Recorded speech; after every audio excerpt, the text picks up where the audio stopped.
Hello, and welcome to a word of hope for this Solemnity of the Holy Family. I'm Brother Joe Trout, coming to you from St. Vincent Ferrer Parish once again. And I'd like us to consider today, what is it that makes the Holy Family holy? And is it just that they're saints? Is it just that Jesus is the Son of God and that both his parents are, these glorious saints in heaven? Or is there something more?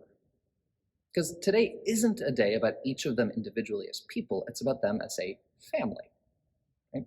Well, and it's a fitting thing for us to consider right now because Christmas is that time where we all often try to gather together as families and we relive great moments from the past, create new memories, share a wonderful Christmas dinner, open presents, share our love for one another, and even do that despite crazy Uncle Ed that you just kind of put up with, even though his political views you wish he'd keep to himself, so on and so forth. That we just try to have this patience and love here and now.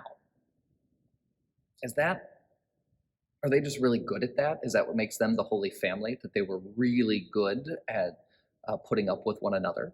That they were really good at embracing one another? That can't be the case, right?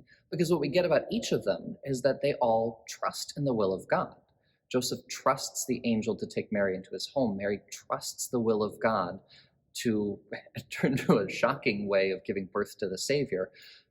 And then Jesus here in the gospel today follows his Father's will and sits and stays in the temple. Not exactly in disobedience to his parents, right? But in obedience to God.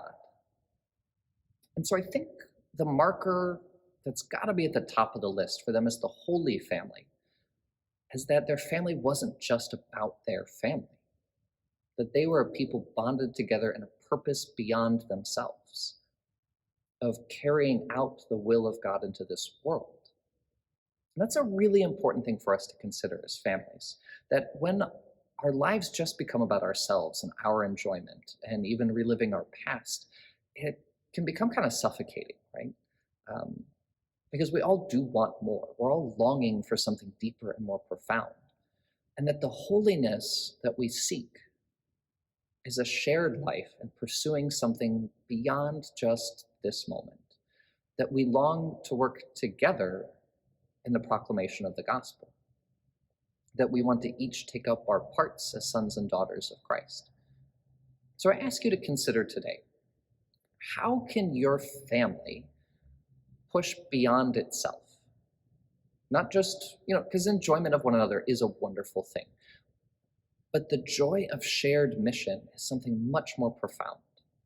It's not an easy thing because families share all kinds of tensions and probably don't really often agree on what that grand purpose in life is and that Christian mission. And yet still we will find much more tremendous joy when we're looking outwards, when we're finding something to share purpose in, to share in the building up of the gospel. So consider that.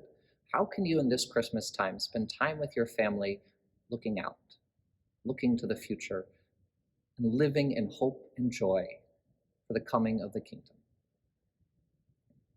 Take care, and God bless.